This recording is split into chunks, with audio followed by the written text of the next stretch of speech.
Today on Context, robots. You'll be surprised where technology is taking us. We're asking, are robots wired or inspired?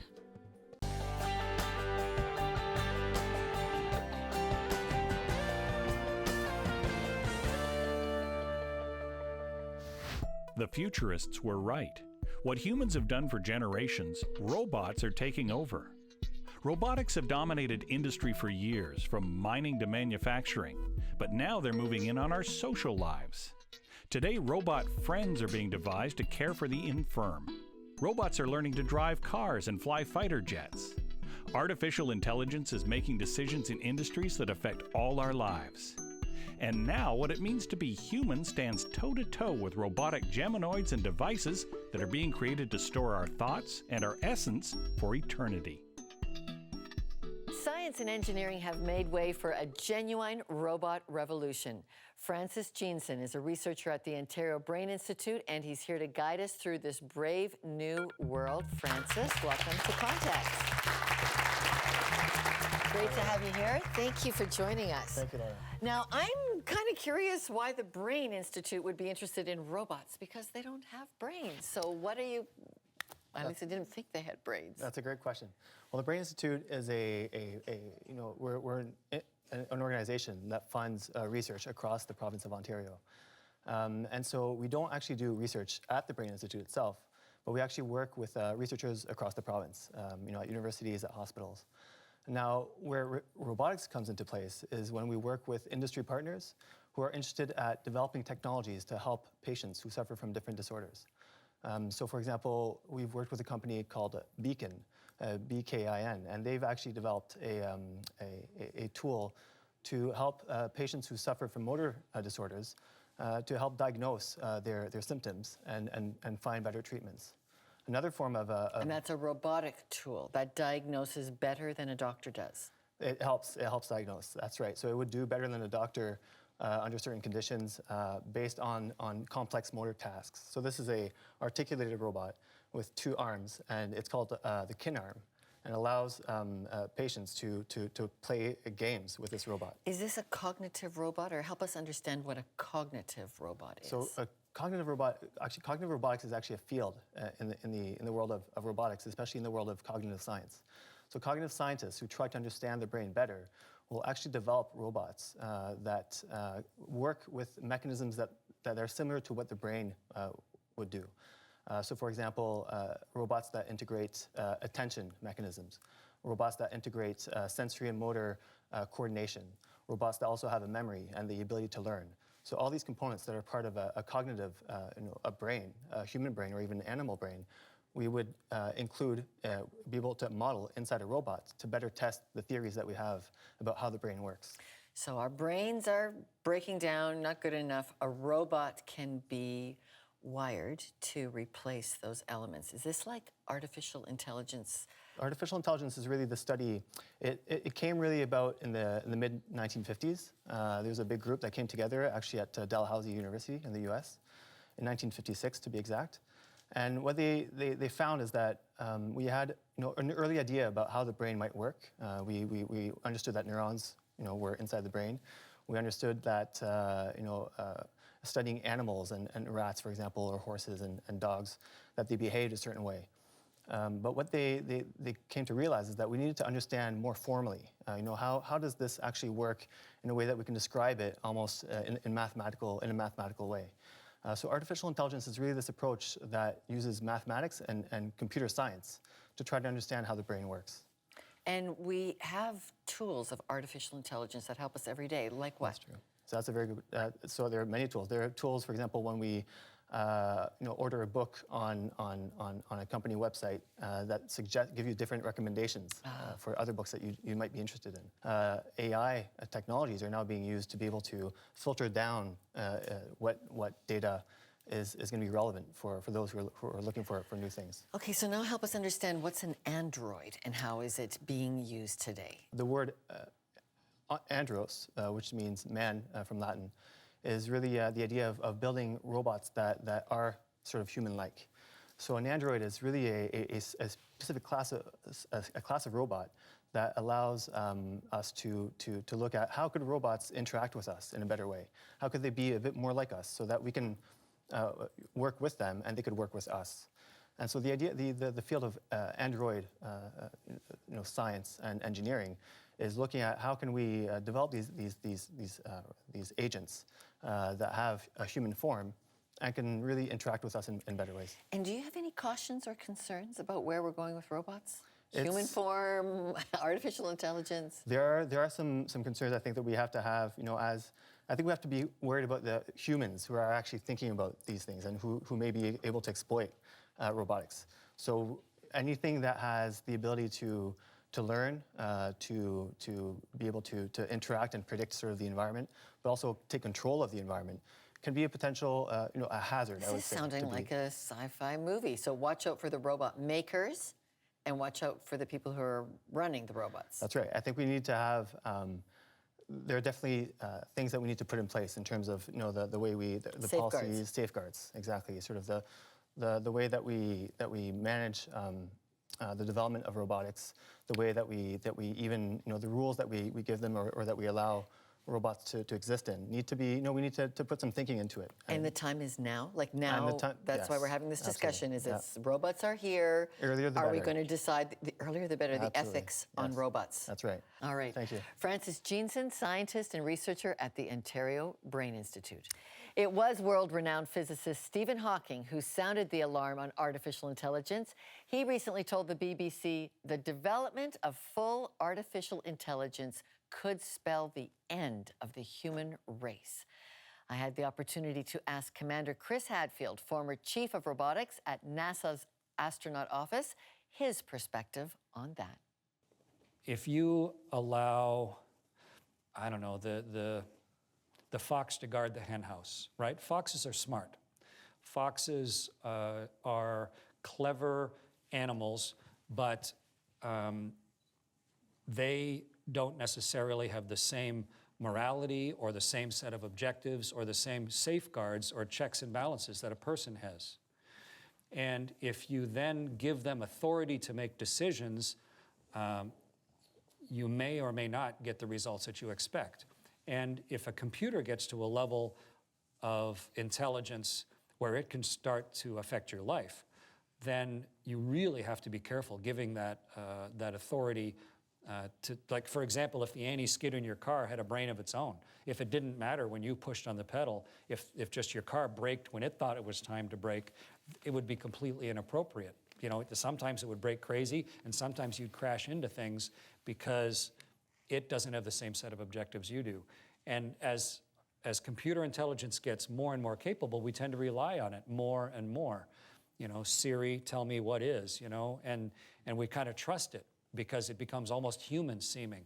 And I think it's very seductive, where you think you can trust it because it seems to be human-like, but in truth, it doesn't have all of the subtlety and background of a human, and there will be times where they make bad decisions, and we need to follow Asimov's rules of robotics, and we need to somehow get that ingrained into them.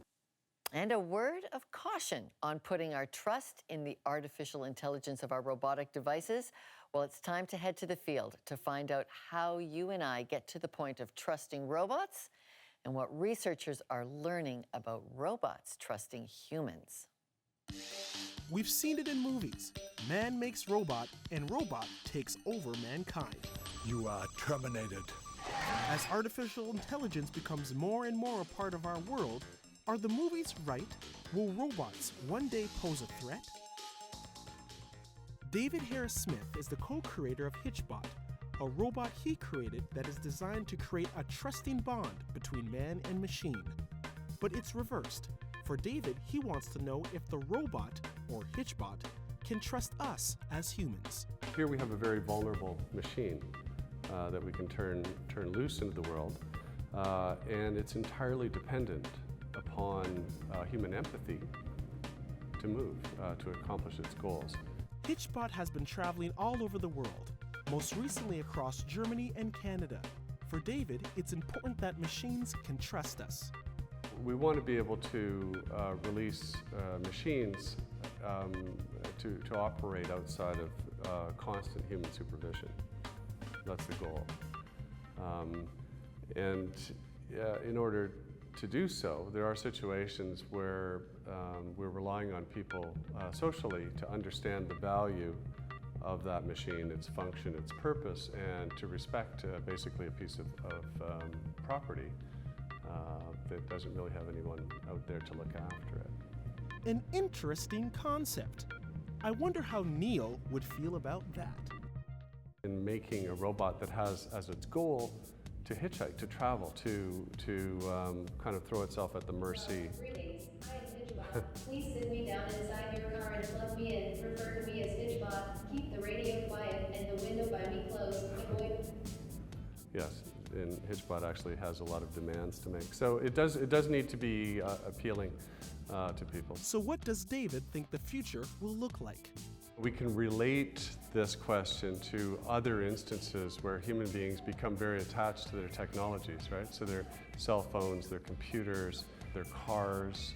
I think there's been a kind of a long history of, technophilia, right? This idea of endowing or projection of human characteristics to our machines. And sometimes, both positive and negative. We do at times feel like our machines are out to thwart us, right when we most need them to behave. Does David think that machines will become more human?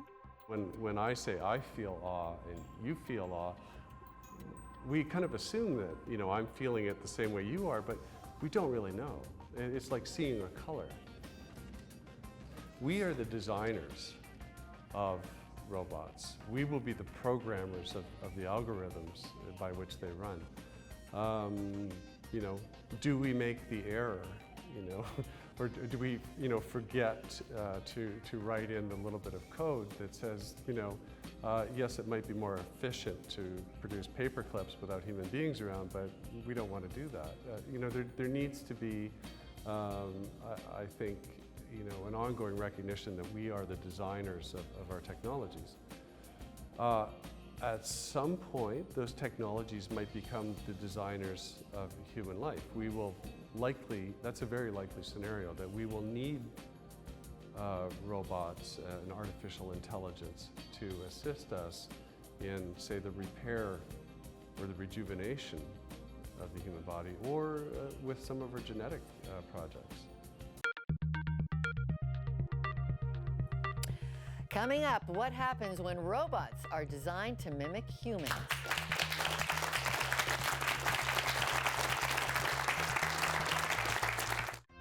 Well, for Lorna's Books this week, we've got a fabulous read by Christina Crook, The Joy of Missing Out, Finding Balance in a Wired World.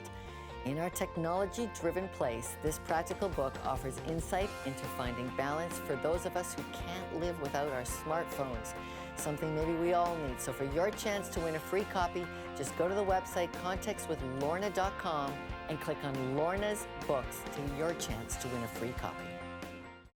This segment is brought to you by Bruce Etherington and Associates, Family Harmony and Philanthropy, helping you help others.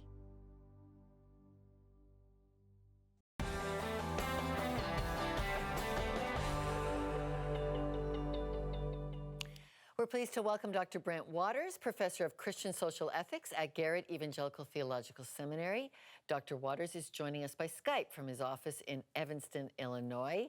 And Dr. Waters, we've seen the tasks that can be done by robots. What do you think robot technology will do to our emotional life?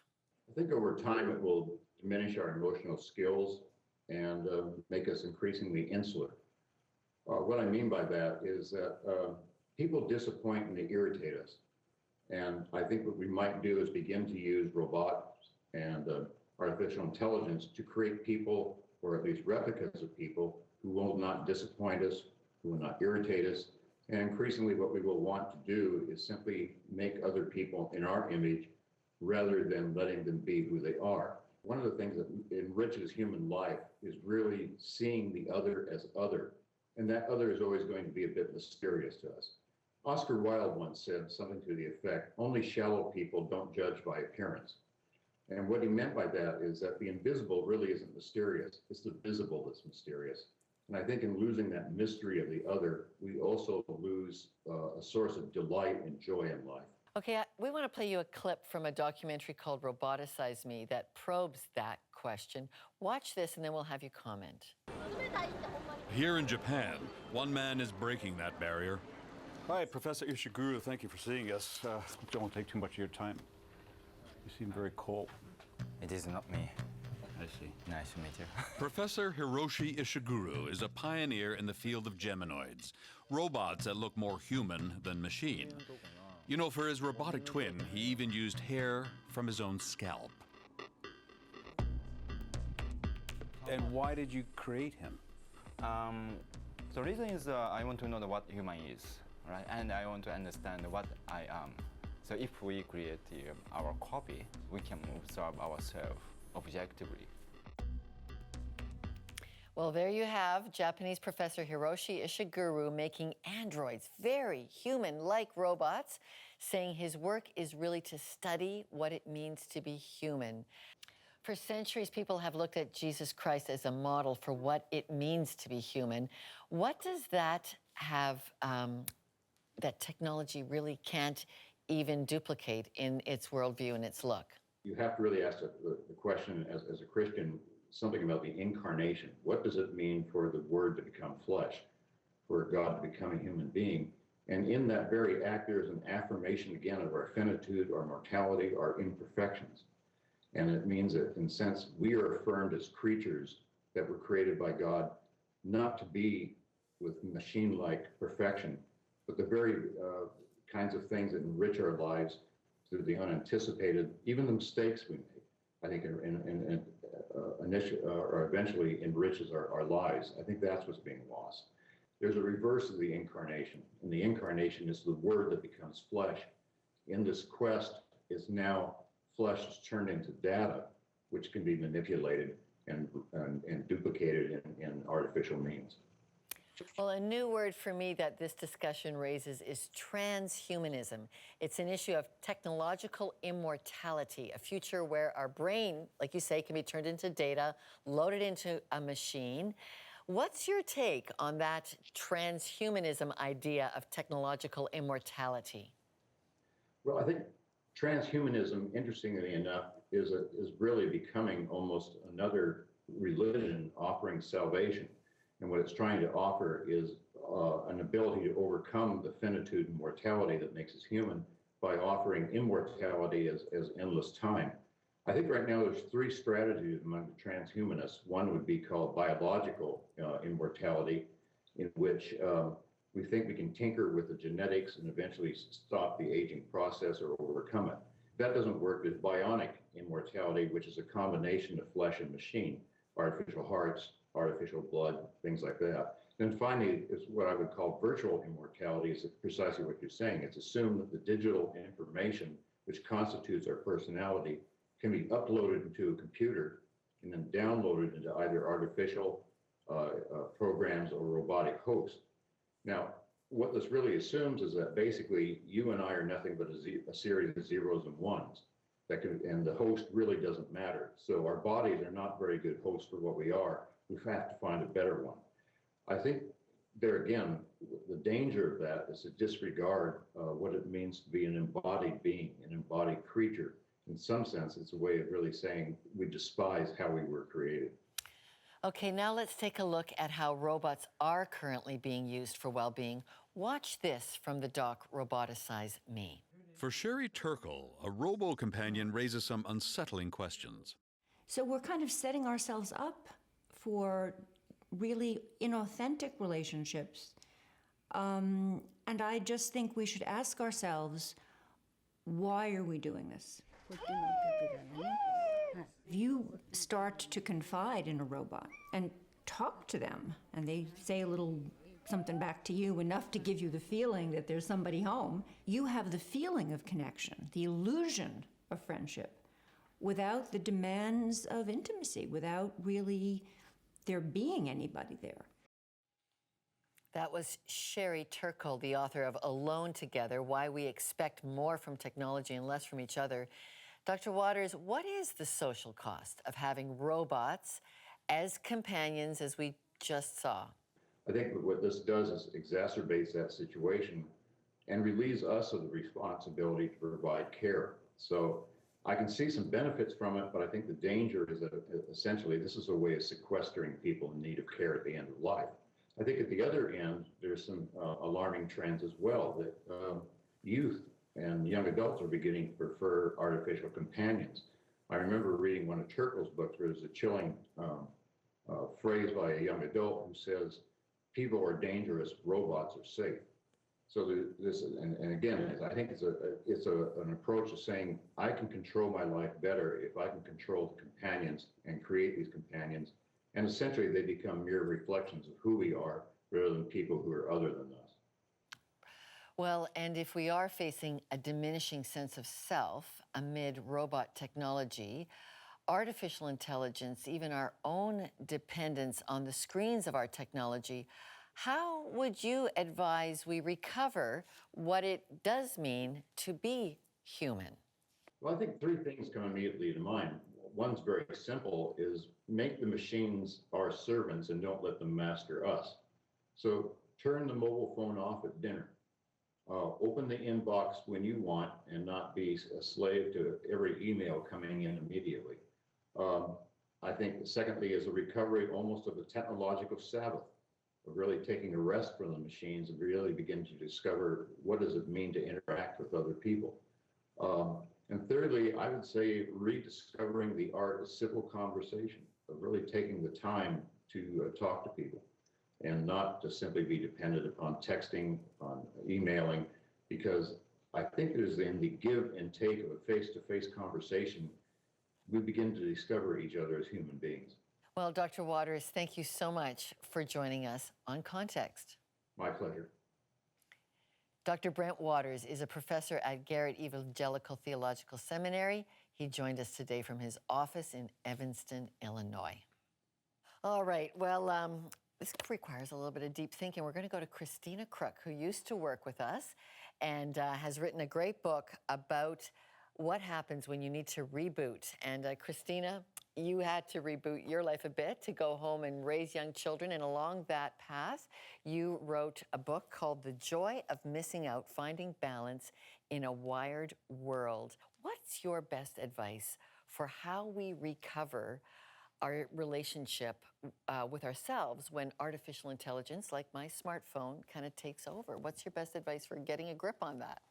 So we can talk a lot about tips and tricks. There were some great ones that have come up already, you know, treating the phone in particular, your computer like a tool, you know, not letting it take over you, but, you know, using it for a specific purpose, taking it out, and then putting it away when you're finished. But for me, it comes down to the joy of life, what gives us deeper meaning. So there's an amazing practice the Jesuits have developed called the examinative consciousness, and it challenges you at the end of each day to ask what was most life-giving and what was most life-taking. And as you hone in on these things each evening, your life will begin to orient itself towards the things that are most life-giving. So in my book, The Joy of Missing Out, it's all about that. It's not about, you know, putting limits or being anti-technology. It's about what actually gives us meaning in life. And it is not the easy technologies. It's not our smartphones and the easy check-ins all the time, but it's actually the things that we work the hardest at, the things that we sink our teeth into and give our all to. You know, raising a child, running a marathon, you know, working really hard on a project at work.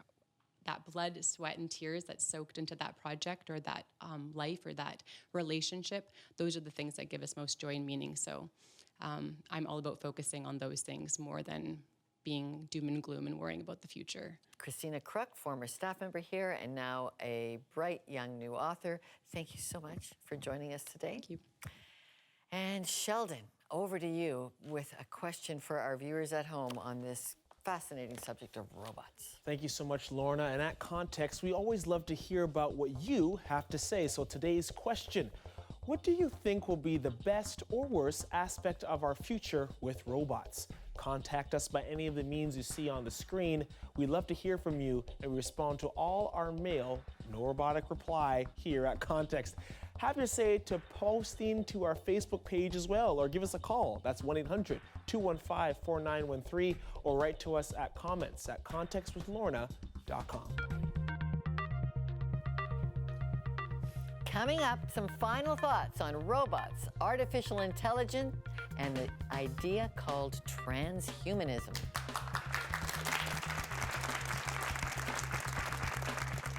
I'm Rose Meter. I'm a mom, a wife, and an ER doctor in rural Canada. This year, my husband Rob and I have decided to take our 4 kids on a trip around the world. We have no idea what lies ahead. I'll be updating our journey on the Context with Lorna Dueck website with blog posts and videos about our triumphs and trials and adventures. Won't you join us? Well, for Lorna's Books this week, we've got a fabulous read by Christina Crook, The Joy of Missing Out, Finding Balance in a Wired World.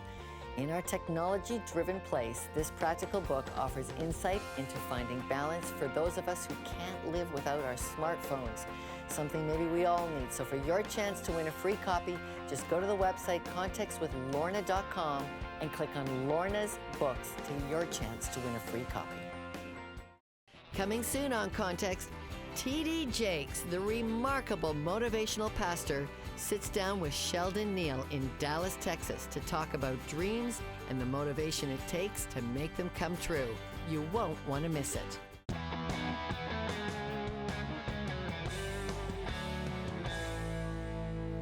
I had a robot once. It tried to sweep my floors, and our family lost patience with it. At the time, we were smarter than the sweeping robot. Well, that was then, and now we have robots that challenge us to think about transhumanism. Dare I try to simplify it, but for me, transhumanism is the idea that any problem with humans, even death, can be surmounted with technology. Technology is the savior for the human race. That's transhumanism. In all the ethical decisions we make, followers of Jesus believe that we learn what it means to be human from the life of Jesus. Christian theology declares Jesus lived with a physical body on earth and then resurrected an eternal body. And that means Jesus is our savior for life and death, not technology. Robots can help us in life, but it is the life of Christ that will help us to serve, to be human, and yes, to even be smart about the options facing us with artificial intelligence. We've left some interesting articles for this on our website, and you can check it out there or listen to an earlier podcast. Get in touch with us through that contextwithlorna.com. For all of us, I'm Lorna Dueck. Thanks for watching, and join us next week as we explore life beyond the headlines.